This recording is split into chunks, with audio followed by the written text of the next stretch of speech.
Hey guys, tonight we slip aboard a US Navy aircraft carrier in the pre-dawn haze of June 1942, right before the Battle of Midway, where you're just another sailor caught in the gears of history's biggest naval showdown.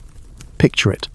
The Pacific Ocean stretches endless around you, a dark mirror under a sky bruising purple. The air smells of salt and diesel, and the deck hums beneath your boots, vibrating with the carrier's pulse. You're probably not surviving this battle. Let's be honest, odds are stacked like a bad poker hand. But for now, you're alive, breathing, and part of something massive. So, before you get comfortable, take a moment to like the video and subscribe, but only if you genuinely enjoy what I do here. Drop a comment with your location and local time. I'm curious where you're drifting off from tonight. Now, dim the lights, maybe turn on a fan for that soft background hum, and let's ease into tonight's journey together. You wake in the grey half-light, sprawled on a canvas bunk slung so close to the guy above you that his snores rattle your skull. The USS Enterprise, or maybe it's the Hornet, they all blur together, creaks like an old house, steel groaning as waves nudge her hull. Your blanket's a scratchy wool thing, standard Navy issue, smelling faintly of mildew and the last guy who used it. It's the 4th of June, 1942, and you're somewhere near Midway Atoll, though nobody's told you the exact coordinates. Scuttlebutt says the Japanese are coming, a whole armada, and your ship's one of the few things standing in their way. You rub sleep from your eyes, the air already sticky with tropical heat, and swing your legs over the bunk's edge. Your boots hit the deck with a dull thud. The sleeping compartment's a maze of bunks, pipes, and dim red bulbs that cast everything in a blood-tinged glow. Sailors stir around you, some muttering, others silent, all moving like men who know today might be their last. You're just a seaman, maybe 19, fresh from a farm in Iowa or a factory in Chicago. You joined for adventure, or maybe to escape a dead-end town, but now you're here, and the reality's sinking in like damp rot. The Navy's been drilling you for weeks, months, even, but nothing prepares you for the weight of this morning. Breakfast is in an hour, but your stomach's already knotted, not from hunger, but from the whispers you caught last night. Japan's got 4 carriers, maybe more, and they're gunning for this speck of an atoll. You pull on your dungarees, the blue cotton stiff with salt and sweat. Your dog tags jingle, cold against your chest, a reminder of who you are if the worst happens. The Battle of Midway, you'll learn later, was a turning point in the Pacific War, where the US Navy's 3 carriers faced off against Japan's 4, shifting the tide after Pearl Harbor's gut punch.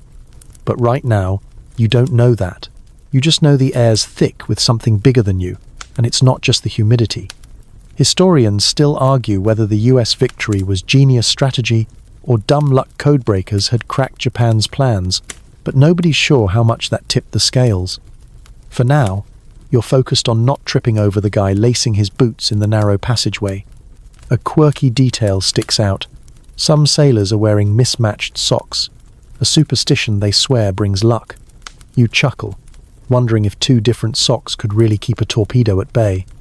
It's a small rebellion against the Navy's obsession with uniformity, and you're tempted to swap one of yours just to feel human. You head toward the ladder, the metal rungs cool under your palms, climbing toward the mess hall. The ship's alive now, a low buzz of voices and clanging pipes, like a city waking up. You pass a guy scribbling a letter home, probably to a sweetheart or his mom, and you wonder if he'll ever mail it. The thought makes you smirk. Imagine surviving a battle just to get chewed out for bad penmanship. You're not a hero, not yet, maybe not ever. You're just here, one cog in a floating war machine, and the day's barely started. The deck above smells of coffee and grease, and you're already dreading the powdered eggs. But there's something else in the air tension, sharp as a knife. You glance at a porthole, catching a glimpse of the horizon, and wonder what's out there, waiting. For now, you keep moving, one foot in front of the other, because that's what sailors do. You trudge through the narrow passageways of the USS Enterprise, the air growing thicker as you descend deeper into the ship's belly. The walls are a tangle of pipes and cables, painted a dull grey that seems to suck the light out of everything. It's like living inside a steel sardine can, except this one's got 1,000 other sweaty sardines crammed in with you. Below deck, the world feels smaller, the ceiling low enough that you duck instinctively, even though you're not quite tall enough to bang your head. The hum of the ship's engines is constant, a low growl that vibrates through your bones, reminding you that this floating city never sleeps. You're headed to your station, but first, you've got to navigate the chaos of the crew's living quarters, where life as a sailor in June 1942 is anything but glamorous. The sleeping compartments are a maze of bunks stacked 3 high, each one barely wide enough for a man to lie flat. Your bunk's wedged between a guy who mumbles in his sleep about apple pie and another who snores like a busted foghorn. You've learned to tune it out, mostly, but last night was rough whispers of the Japanese fleet kept you staring at the underside of the bunk above, wondering if you'd see tomorrow. The air down here is stale, a mix of sweat, oil, and something faintly metallic, like rust or fear. Ventilation's a joke. The fans just push the hot air around, and you're already sweating through your dungarees. You grab your cap, a faded blue thing that's seen better days, and weave through the crowd of sailors getting ready for the day. Life below deck is a grind, and you're learning fast that the Navy's obsession with order doesn't extend to comfort. Your locker's a tiny metal box, just big enough for a few letters from home, a photo of your kid sister, and a pack of Lucky Strikes you're saving for a rough day. You check the photo, a reflex now, and smile at her goofy grin. She'd probably think this ship's a floating palace. She's wrong, but you let her have that one. The mainstream fact is stark. The Enterprise, part of Task Force 16, carried about 2,200 men during Midway, all packed into a ship just over 800 feet long. That's a lot of bodies in a small space, and you feel every inch of it when you're trying to squeeze past a guy hauling a sack of laundry. A quirky tidbit floats up. Some sailors swear by a ritual of tapping the bulkhead 3 times before leaving their bunk, claiming it wards off bad luck. You've seen a few do it, their faces dead serious, like they're praying to the ship itself. You haven't tried it yet, but you're not above hedging your bets. Historians still argue whether the crew's morale was a key factor in Midway's outcome. Some say the men's grit carried the day. Others point to the codebreaker's intel as the real hero. You don't care about that debate. You just want to make it through your shift without tripping over a pipe or getting yelled at by a petty officer. The passageway narrows, and you sidestep a sailor cursing at a jammed locker. Like trying to reason with a mule, he mutters. And you grin first joke of the day, courtesy of bad carpentry. You pass a small group playing cards on an overturned crate, their laughter a rare bright spot in the gloom. One guy's betting his dessert ration, which is bold considering it's just jello. You keep moving, the deck tilting slightly under your feet as the ship rides a swell. The air's getting hotter, and you're starting to feel like a baked potato in a tin foil wrap. Your job today's simple but brutal. Scrubbing decks, checking lines, maybe hauling supplies. It's grunt work, but it keeps the ship running, and you're not dumb enough to complain out loud. You climb a ladder, the rungs slick with who knows what, and emerge into a slightly less claustrophobic corridor. The smell of coffee drifts from somewhere, a faint promise of the mess hall. You're not there yet, though first you've got to check in with your division officer, a guy with a mustache like a push broom and a voice that could wake a coma patient. He's probably got a list of tasks longer than your arm, and you're already dreading the inevitable hurry up and wait routine. You glance at a porthole, the glass thick and warped, showing nothing but endless blue. Somewhere out there, the Japanese are closing in. But down here, it's just you, the heat, and the endless grind of Navy life. You smirk, thinking of that card game. Maybe you'll bet your jello too, just to feel alive. You're still on the flight deck of the USS Enterprise. The sun now, a relentless hammer overhead, turning your dungarees into a damp, salty second skin. The deck's clean enough for now, and you've been reassigned to help prep the planes, a job that feels like juggling dynamite in a thunderstorm. All around you, the carrier's a hive of activity mechanics swarm over dauntless dive bombers and wildcat fighters, their tools clanging like a frantic orchestra. You're hauling a cart of 500-pound bombs, the weight making your shoulders scream while the deck vibrates with the thrum of the ship's engines. It's the 4th of June, 1942, and the Battle of Midway is about to explode, though you don't know the full scope yet. You just know the air's electric, like the whole ship's holding its breath. You guide the cart to a Dauntless, its sleek frame gleaming under the Pacific Sunday. A mechanic, his face smudged with grease, shouts for you to hurry up, and you nudge the cart closer, careful not to bump the plane. The bombs are heavy, olive-green beasts, and you're hyper-aware that one wrong move could turn this deck into a fireball. The mainstream fact is sobering. The Enterprise launched 78 planes during Midway, many armed by deck crews working at breakneck speed to keep the carriers in the fight. You're one of those grunts, and right now, your world's narrowed to the task at hand. Get the bomb to the plane, secure it, don't blow yourself up. Simple, right? A quirky tidbit circulates among the crew. Some mechanics carve tiny initials into the bombs, a secret signature for the payload they're sending to the Japanese fleet. You spot a faint JT scratched into one bomb's casing and wonder who JT is, hoping his luck holds. You smirk, imagining the Japanese admiral's face when JT's bomb lands joke number 1, and it's a dark one, but it keeps you moving. Historians still argue whether the speed of arming planes like this one tipped the scales at Midway, or if it was the pilot's precision that did it. You don't have time to ponder that.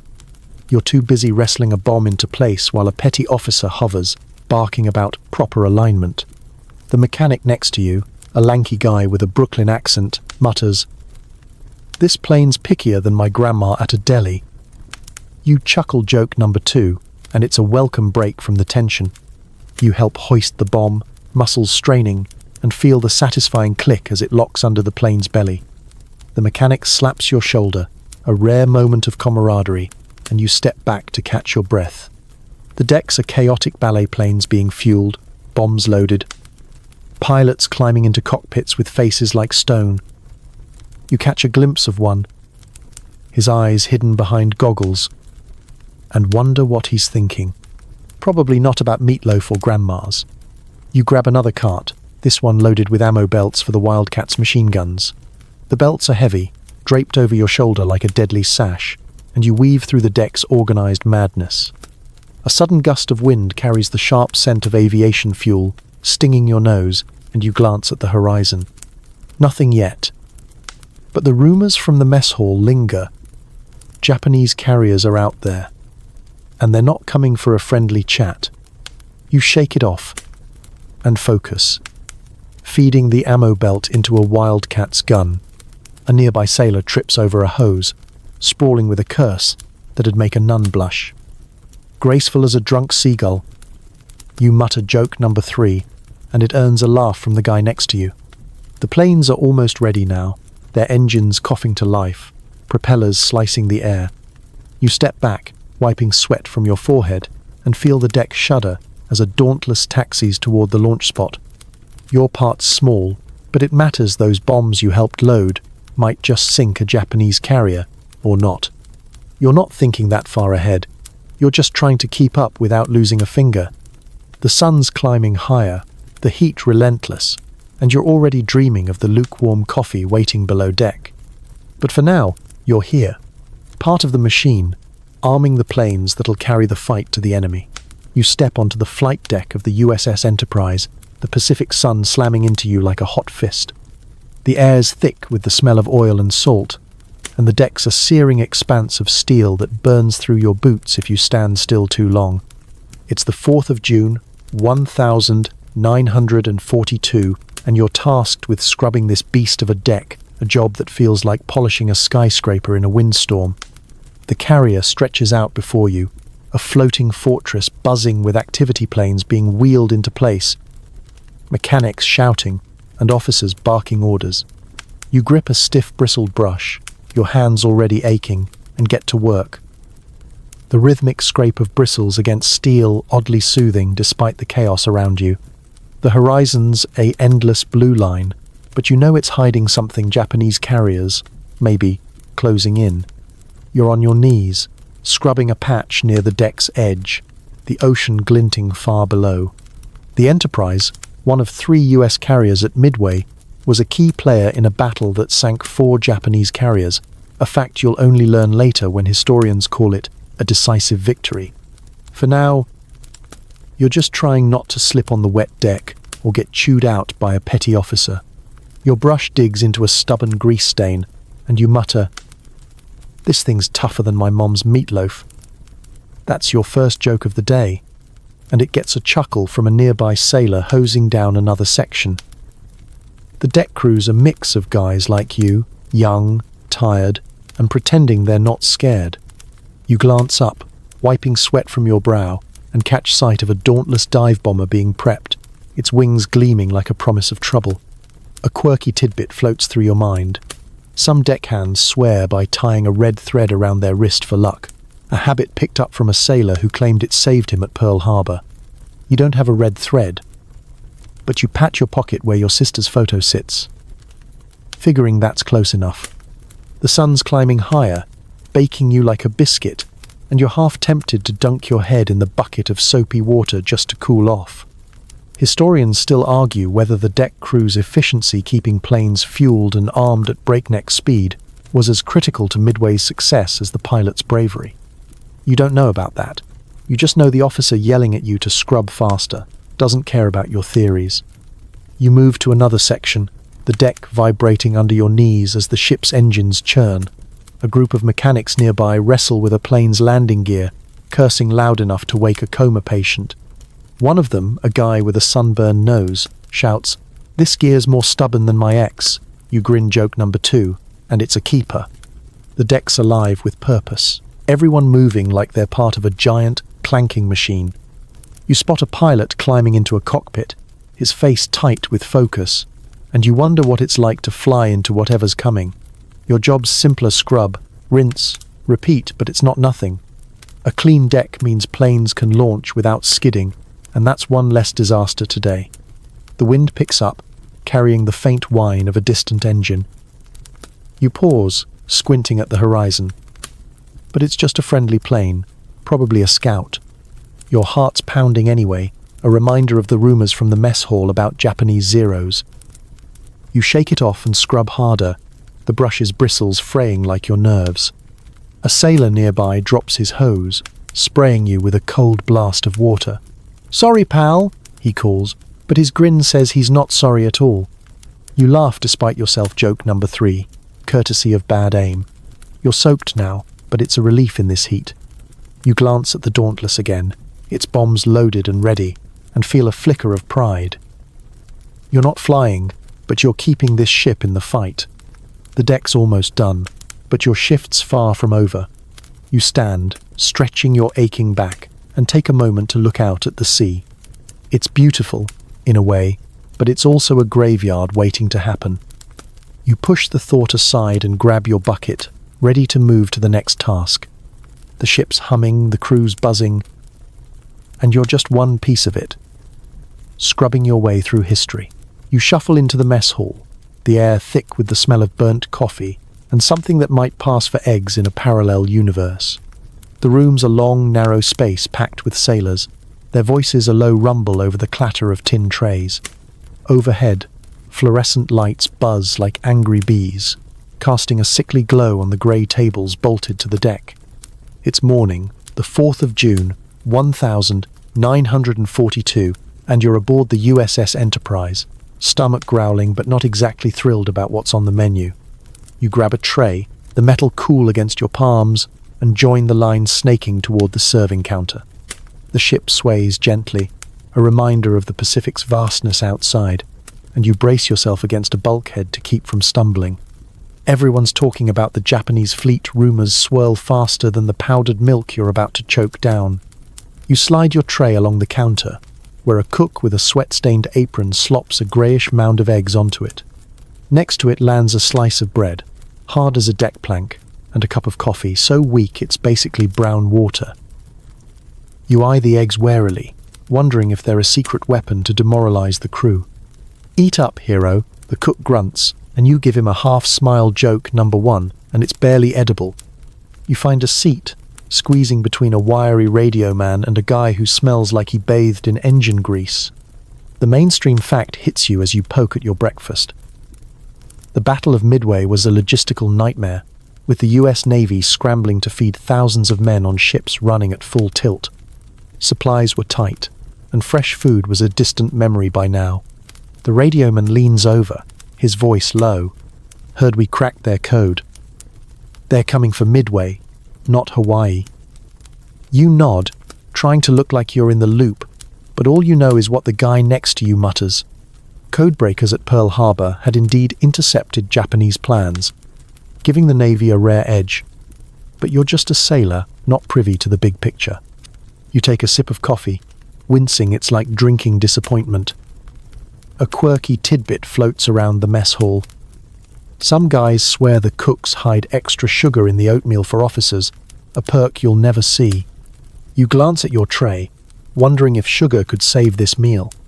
Probably not. Historians still argue whether the code breaking was the real game changer at Midway, or if it was the pilot's skill that tipped the scales. You don't care much for the debate, you just want to eat without gagging. The guy across from you, a machinist with a chipped tooth, starts spinning a yarn about a sailor who traded his socks for a smuggled apple last week. Guy ate it core and all, he says, grinning. You laugh joke number 2, and it's almost enough to make you forget the eggs. Almost.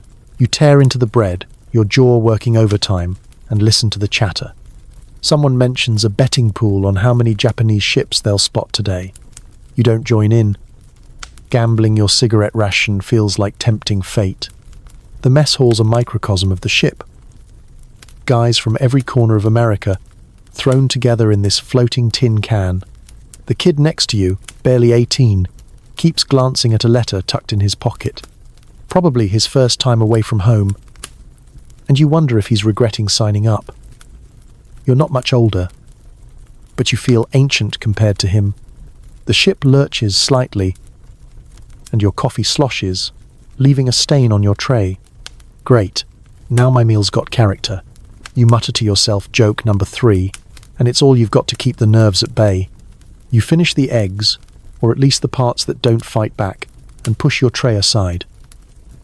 The radioman's still talking, something about Japanese carriers, but you're only half listening. Your mind's on the day ahead deck duties, drills, and the gnawing sense that something big's coming.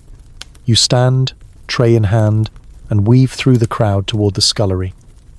The air's heavier now, not just from the heat but from the weight of what everyone's not saying.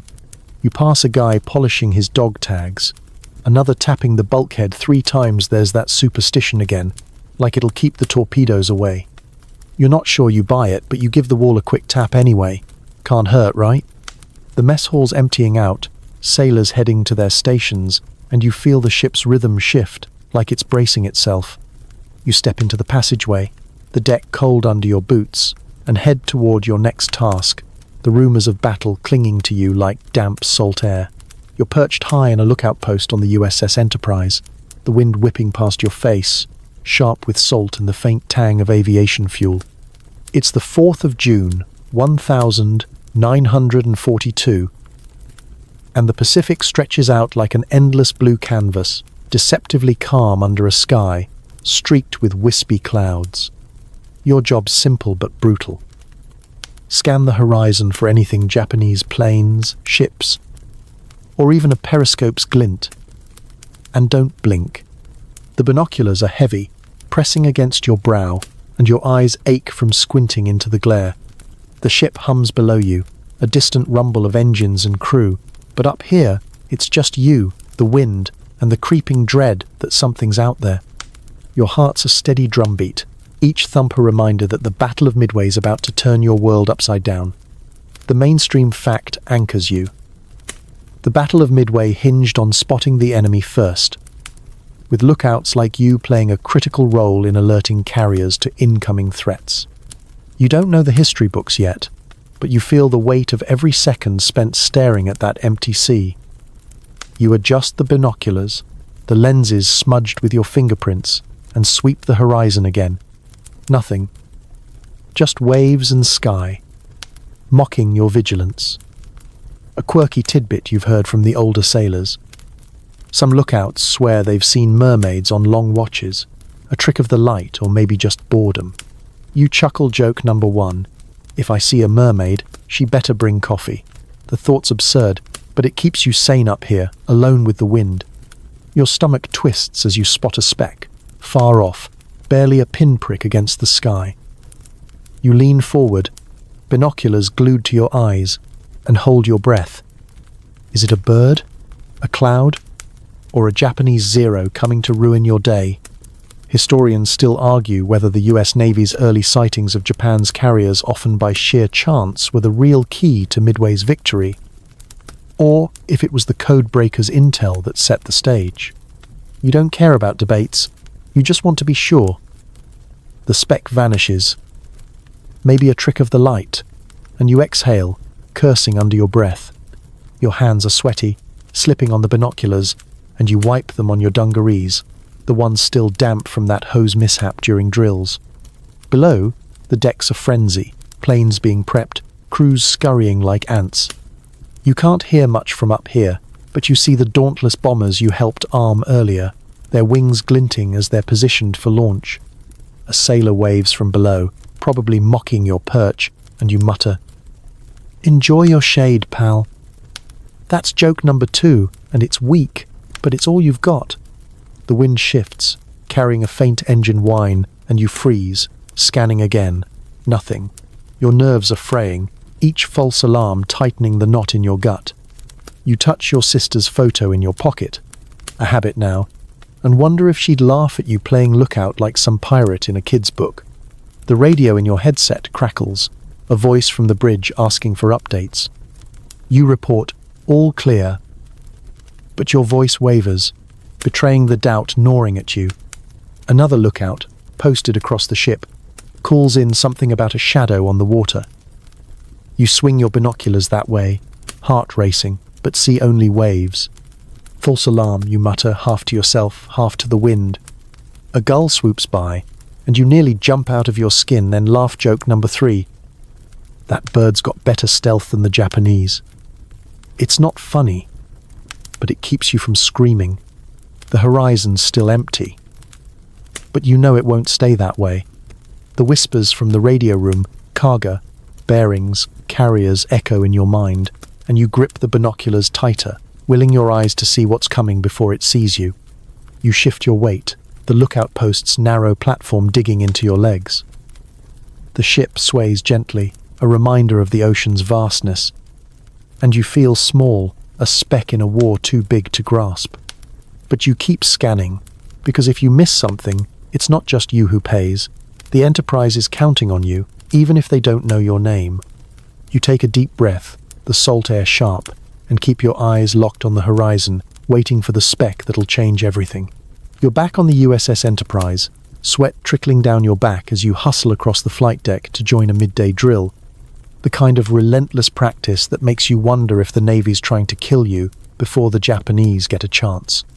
It's the 4th of June, 1942, and the Pacific sun is a merciless spotlight, baking the steel deck under your boots.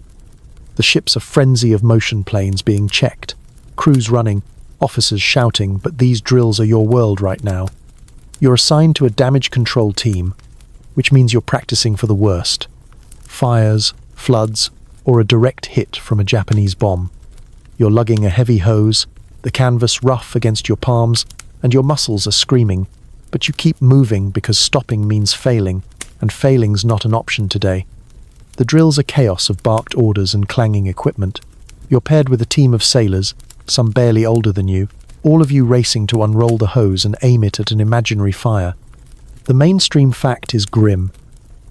During Midway, the US carriers relied on damage control teams to keep ships afloat after devastating attacks, with the Enterprise surviving hits that would have sunk lesser vessels.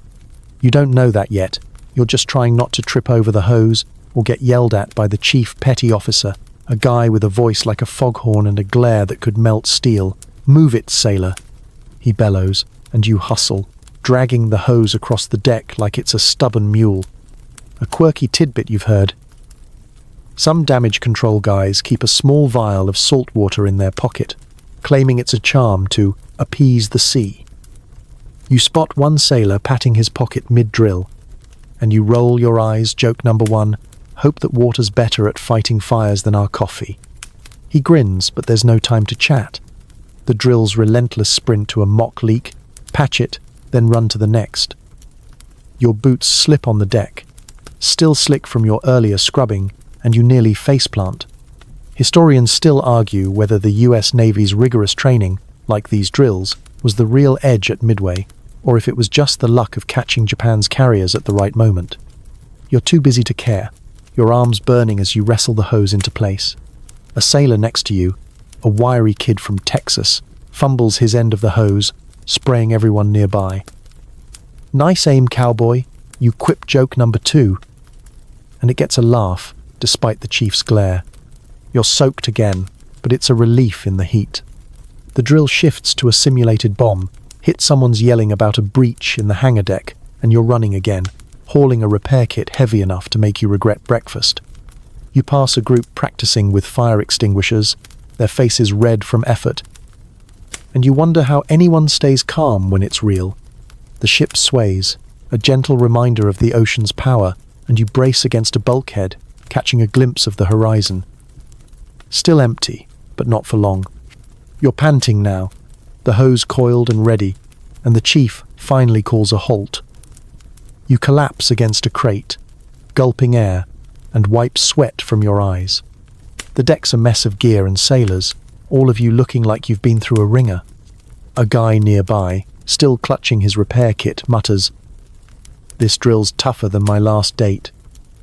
You snort joke number three, and it's a good one, easing the knot in your chest. The drills are brutal, but they're why the ship keeps fighting, why you might survive what's coming. You glance at your sister's photo in your pocket, a quick touch for luck, and stand as the chief barks for the next round. The Japanese are out there, and these drills are your armor, even if they feel like torture. You grab the hose again, the canvas biting into your hands, and get ready to run through it all over. The ship's alive, humming with purpose, and you're part of it, even if you're just a guy with a hose and a prayer. The horizon's still clear, but you know it won't stay that way. You take a deep breath, the salt air sharp in your lungs, and dive back into the grind. One step closer to the fight. You're racing through the USS Enterprise's lower decks, the air hot and heavy with the smell of smoke and oil. It's the 4th of June, 1942, and the Battle of Midway's turned the ship into a crucible, with Japanese bombs rocking the carrier like a punch you didn't see coming. You're on a damage control team now, your boots pounding against the steel as you haul a repair kit toward a reported leak in the hangar deck. The passageway's a claustrophobic tunnel, pipes dripping sweat overhead, and the ship groans with every hit, a low moan that makes your skin crawl. Alarms blare, red lights casting eerie shadows, and you're dodging sailors running the other way, their faces grim with purpose or panic. You're not sure which. The mainstream fact is brutal. The Enterprise's damage control teams, like the one you're on, saved the ship from fires and flooding that could have sunk her during Midway's relentless attacks. You don't know the history yet. You're just trying to keep your grip on the heavy kit, its straps digging into your shoulders. A bomb hit the deck above earlier, and now you're headed to patch a hole before the ocean claims more of the ship. You round a corner, nearly colliding with a sailor carrying a fire extinguisher.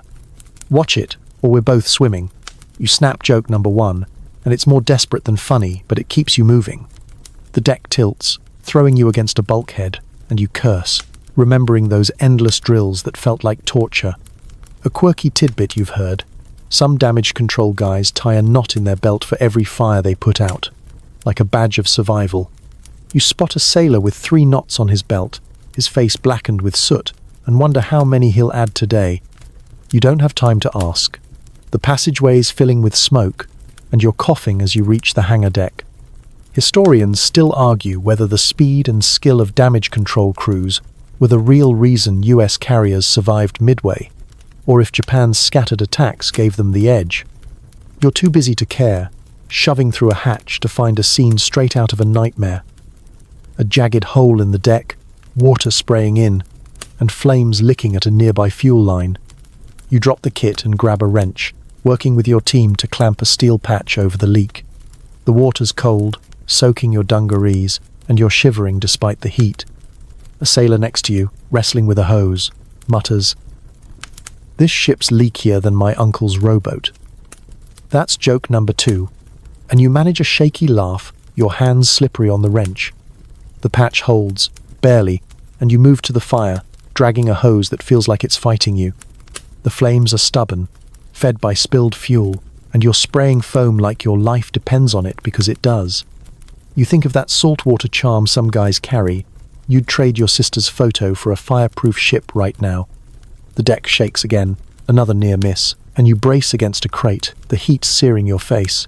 A petty officer yells to keep moving, and you do, hauling the hose to another blaze. "This fire's got more fight than me," you mutter joke number 3. And it's weak, but it keeps your hands steady. The team's a blur of motion, patching, spraying, shouting, and you're part of it, every muscle screaming as you fight to save the ship. The smoke's thicker now, stinging your eyes, and you catch a glimpse of a burned-out plane, its wings crumpled like paper. You push forward, the hose heavy, and feel the ship steady slightly, a small victory. The Enterprise is still afloat, and you're still here, fighting fires and leaks like they're personal enemies. You're slumped against a bulkhead on the USS Enterprise, the night sky a vast, star-streaked dome above the battered carrier. It's late on the 4th of June, 1942, and the Battle of Midway's first day has left you wrung out. Your hands blistered from hauling hoses, and your lungs roar from smoke. The deck's quieter now, the roar of planes and guns replaced by the low hum of the ship's engines and the occasional clank of repairs. You're on watch, perched near the edge of the flight deck, tasked with keeping an eye out for anything enemy subs, stray planes, or even a spark from the fires you fought earlier. The air's cooler, heavy with salt, and the stars feel close enough to touch, but they don't ease the weight in your chest. The day's losses, planes, men, maybe friends hang over you like a fog. The mainstream fact is heavy. The Enterprise lost over a dozen planes and scores of men on this first day. But her strikes helped sink 3 Japanese carriers, tilting the battle's momentum. You don't know the full score yet. You're just a sailor, staring into the dark, your eyes burning from exhaustion. You shift. Your boots scraping the deck still sticky from your earlier scrubbing, and grip the railing, scanning the black horizon. A quirky tidbit you've heard. Some night watchmen whisper to the stars, claiming it keeps them awake. You try it, muttering, "Don't fall asleep on me, Sky." That's joke number 1, and it's more to keep yourself alert than to make anyone laugh. No one's around to hear it anyway. Historians still argue whether the first day's success was due to the Navy's bold tactics or Japan's missteps in splitting their forces. You're not pondering that. You're too busy fighting the urge to doze off, the gentle sway of the ship lulling you like a cradle. You touch your sister's photo, a reflex now, and think of home fields or streets, anywhere but this endless sea. The deck's littered with signs of the day's chaos. Scorch marks, twisted metal, a forgotten wrench, glinting under a light. You remember the fires you fought, the leaks you patched, and wonder how the ship's still floating. A distant hum catches your ear, a friendly plane, you hope, returning from a late patrol.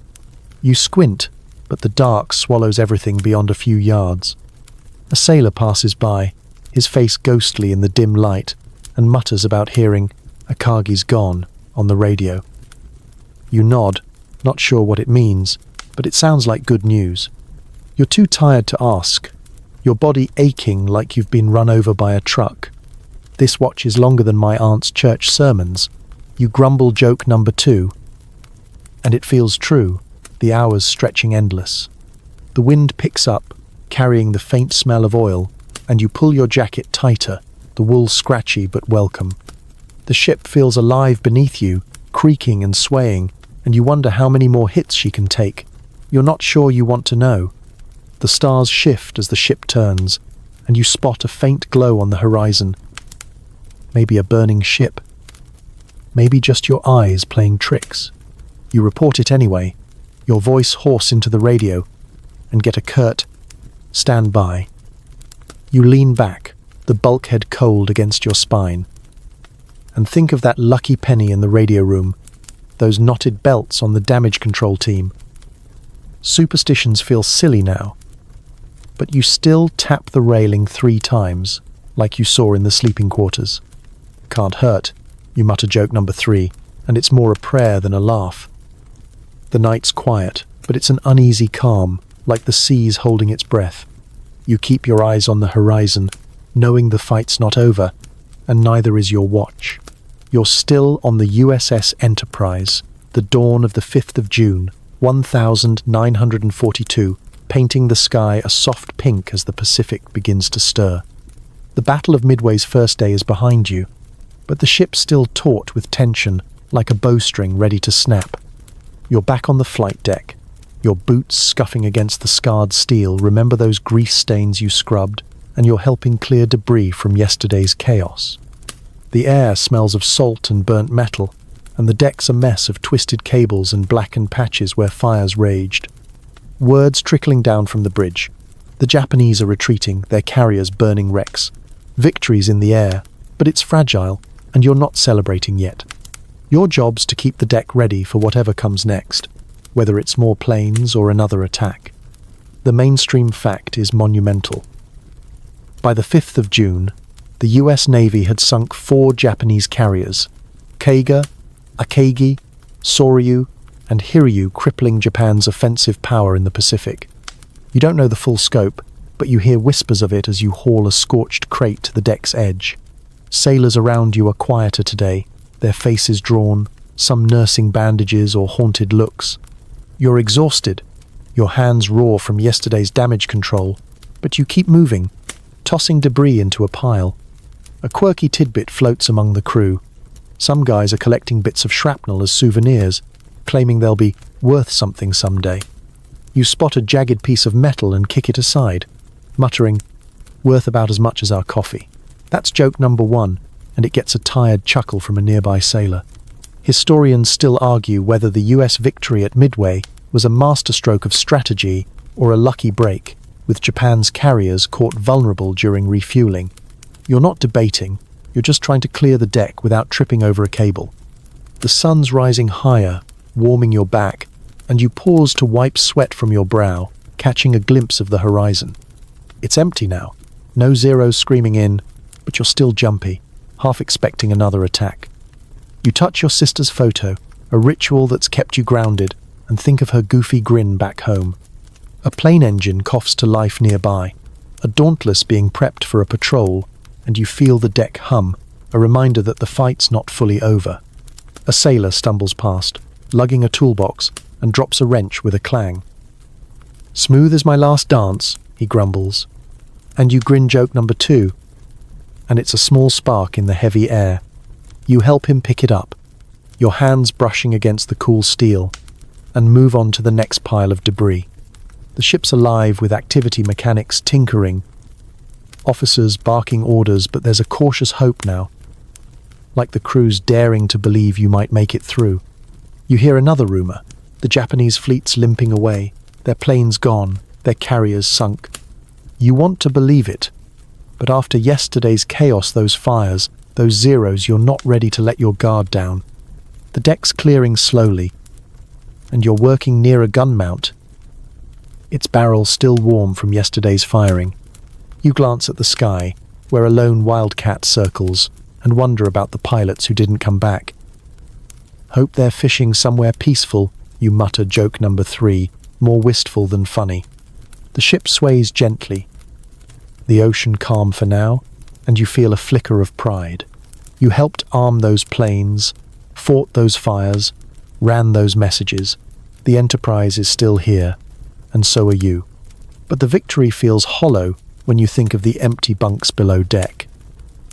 You shake it off, grab another piece of debris, and keep going, the horizon stretching wide and quiet, promising nothing. You're gripping the railing on the USS Enterprise's flight deck, the steel cold under your palms, as the first cry of "enemy planes" rips through the air. It's the 4th of June, 1942, and the Battle of Midway's no longer a distant rumble, it's here, screaming toward you in the form of Japanese Zeros, their sleek shapes slicing through the sky like knives. The deck erupts into chaos. Sailors sprinting to battle stations, anti-aircraft guns swiveling to life. You're not trained for the big guns, so you're running, dodging equipment as you head for a secondary post to relay orders.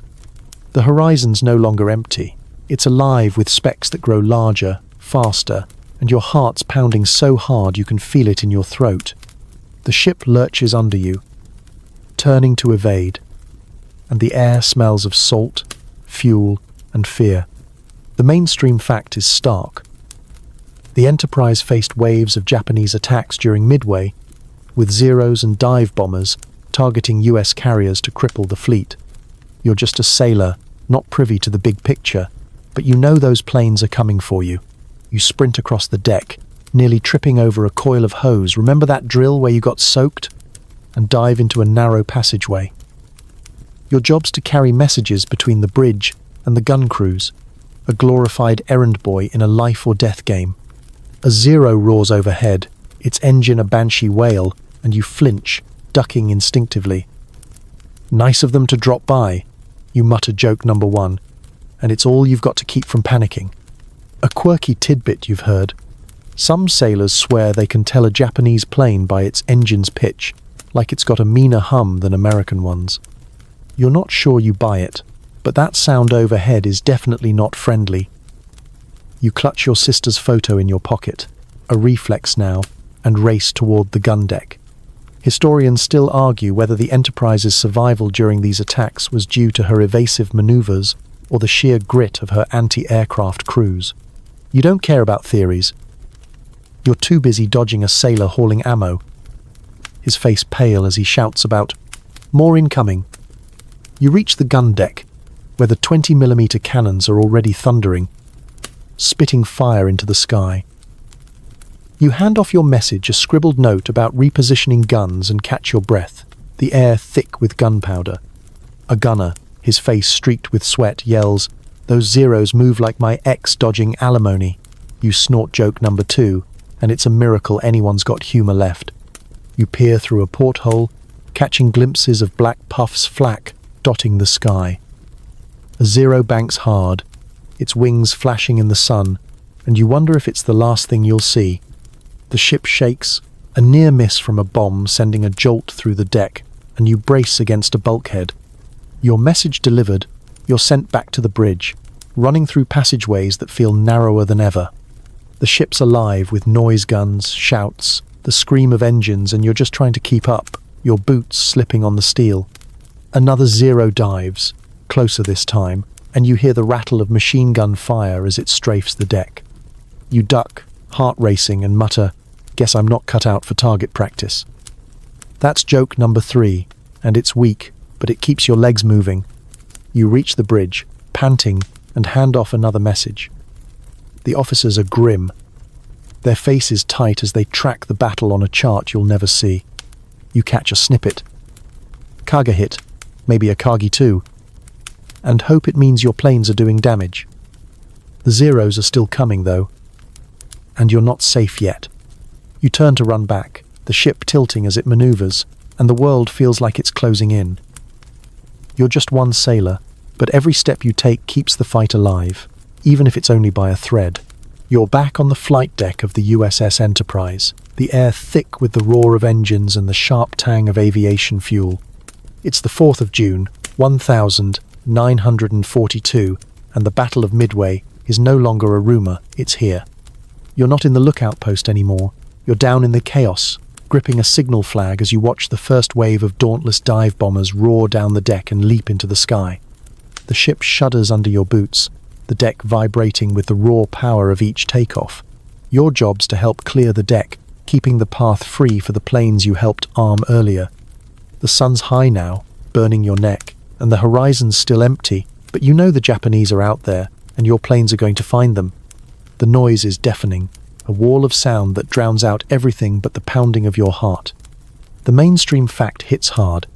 The Enterprise's dive bombers, part of the 117 planes launched from US carriers that morning, caught Japan's fleet off guard, sinking 3 carriers in minutes.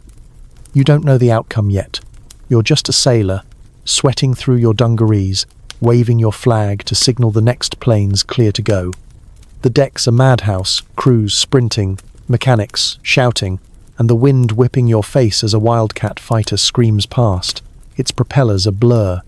You step back, nearly tripping over a coil of rope, and mutter, graceful as a drunk mule, "That's joke number 1, and it gets a quick laugh from a nearby deckhand who's just as frazzled as you. A quirky tidbit you've heard. Some pilots slip a lucky rabbit's foot into their flight jackets, swearing it'll bring them back. You spot one pilot, his face grim as he climbs into a Dauntless, and wonder if he's got one tucked away. You don't have a rabbit's foot, but you touch your sister's photo in your pocket, your own charm against the chaos. Historians still argue whether the timing of this first strike hitting Japan's carriers while their planes were refueling was a stroke of genius or pure luck. You're too busy to care, dodging a cart of ammo belts as another plane roars off the deck, its wings slicing the air like a knife. The noise doesn't let up, each takeoff shaking the ship like a drum. You wave your flag again, the red cloth snapping in the wind, and catch a glimpse of a pilot giving a thumbs up before his plane lifts off. You hope he makes it back, but you push the thought aside, focus on the job, keep the deck clear.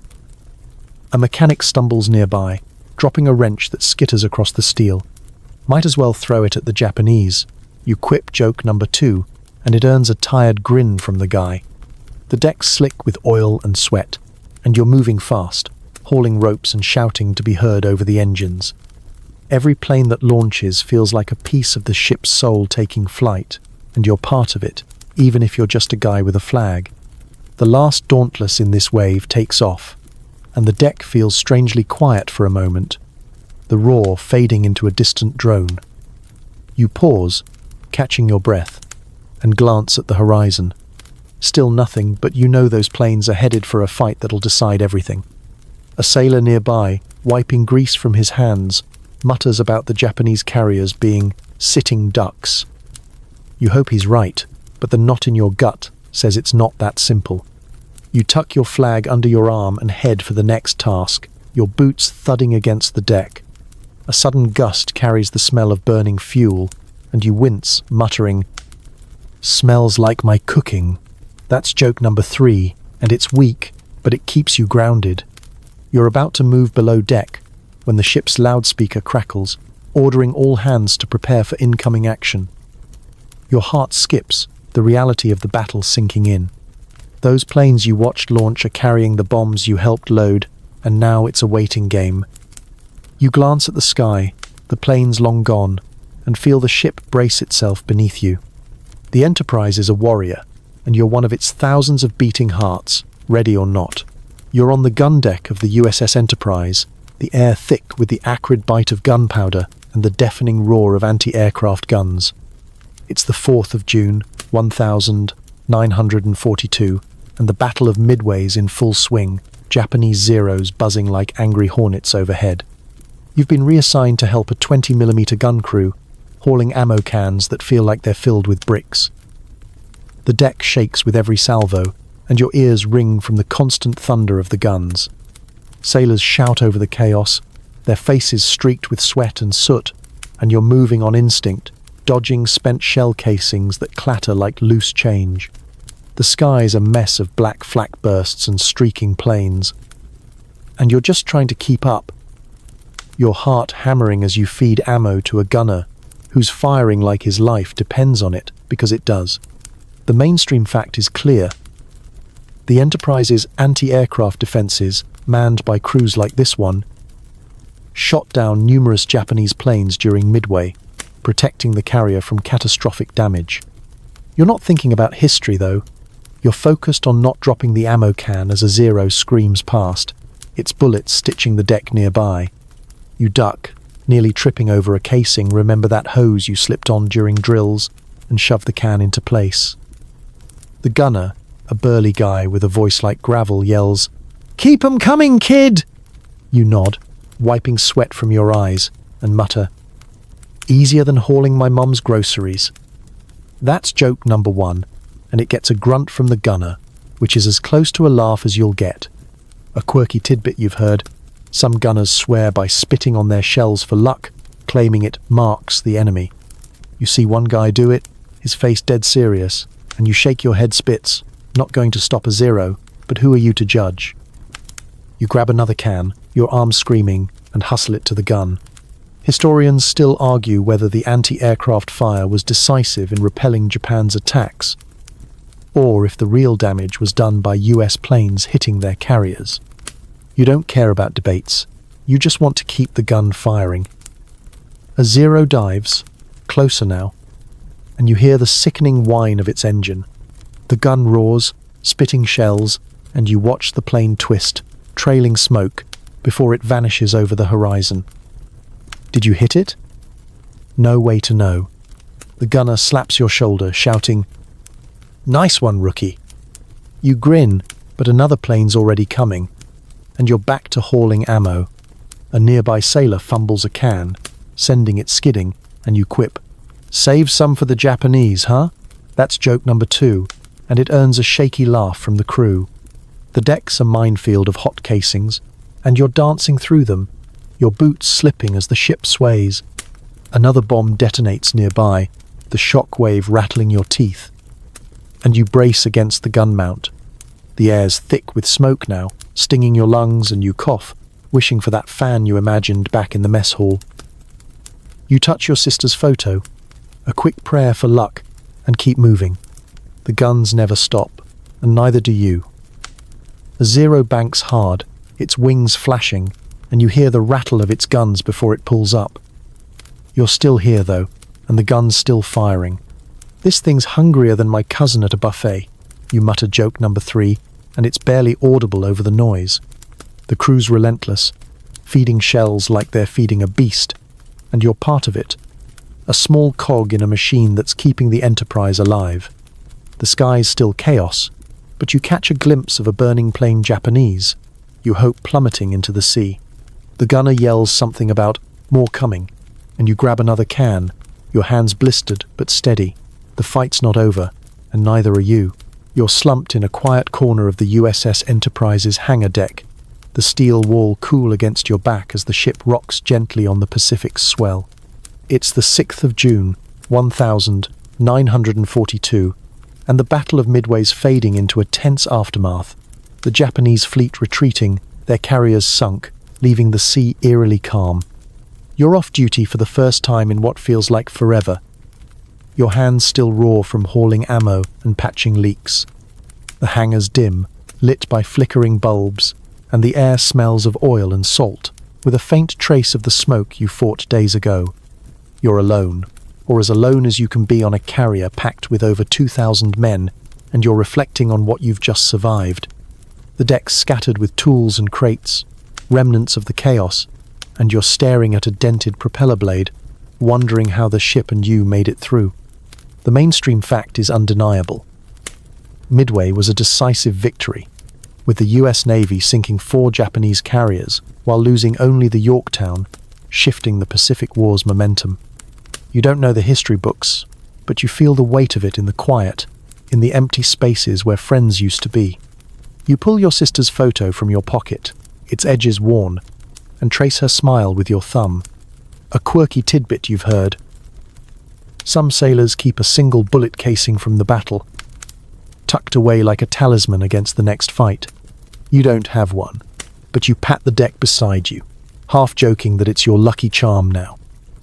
"Better than that penny in the radio room," you murmur joke number 1, and it's just for you.